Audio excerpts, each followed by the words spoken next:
Insight news 14 YouTube ಚಾನೆಲ್ಗೆ ನಿಮಗೆ ಸ್ವಾಗತ. ನಮ್ಮ insight news 14 YouTube channel subscribe ಮಾಡಿಕೊಳ್ಳಿ ಹಾಗೂ ಬೆಲ್ ಐಕಾನ್ ಒತ್ತಿ. ಜೈಸಲ್ಮೇರ್ನಲ್ಲಿ ಸಂಭವಿಸಿದ ರಸ್ತೆ ಅಪಘಾತದಲ್ಲಿ ಮೇಜರ್ ಹಮ್ಜಾ ಆರಿಫ್ ಹುತಾತ್ಮ.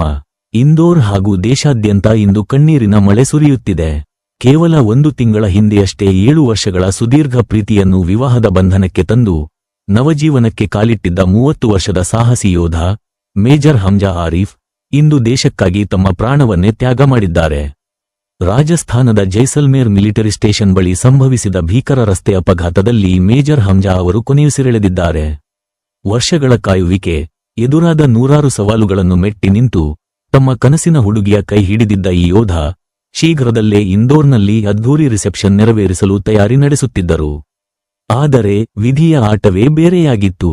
ತಮ್ಮ ಪ್ರೀತಿಯ ಮಡದಿಯೊಂದಿಗೆ ಸಂತೋಷದಿಂದ ಮನೆಗೆ ಮರಳಬೇಕಿದ್ದ ಯೋಧ ಇಂದು ತ್ರಿವರ್ಣ ಧ್ವಜ ಹೊದ್ದು ಶಾಶ್ವತವಾಗಿ ಮನೆಗೆ ಹಿಂದಿರುಗಿದ್ದಾರೆ. ಹೆತ್ತ ತಾಯಿ ತಂದೆ, ಜೊತೆಯಾಗಿದ್ದ ಸೈನಿಕರು ಹಾಗೂ ನವವಧುವಿನ ಆಕ್ರಂದನ ಮುಗಿಲು ಮುಟ್ಟಿದೆ. ದೇಶ ಸೇವೆಗೆ ನಿಂತ ವೀರ ಯೋಧ, ಪ್ರೀತಿಯ ಪತಿ, ಹೆಮ್ಮೆಯ ಮಗ ಮೇಜರ್ ಹಮ್ಜಾ ಆರಿಫ್ ಅವರ ಅಗಲಿಕೆ ಜೀವದ ಅಭದ್ರತೆಯನ್ನು ಮತ್ತೆ ನೆನಪಿಸಿದೆ. ಅಮರ ಯೋಧ ಮೇಜರ್ ಹಮ್ಜಾ ಆರಿಫ್ ಅವರಿಗೆ ನಮ್ಮ ಭಾವಪೂರ್ಣ ನಮನಗಳು. ಅವರ ಕುಟುಂಬಕ್ಕೆ ಈ ನೋವನ್ನು ತಡೆಯುವ ಶಕ್ತಿಯನ್ನು ಆ ದೇವರು ನೀಡಲಿ. ಮುಂದಿನ ಅಪ್ಡೇಟ್ಸ್ಗಾಗಿ ನೋಡ್ತಾ ಇರಿ ಇನ್ಸೈಟ್ ನ್ಯೂಸ್ 14.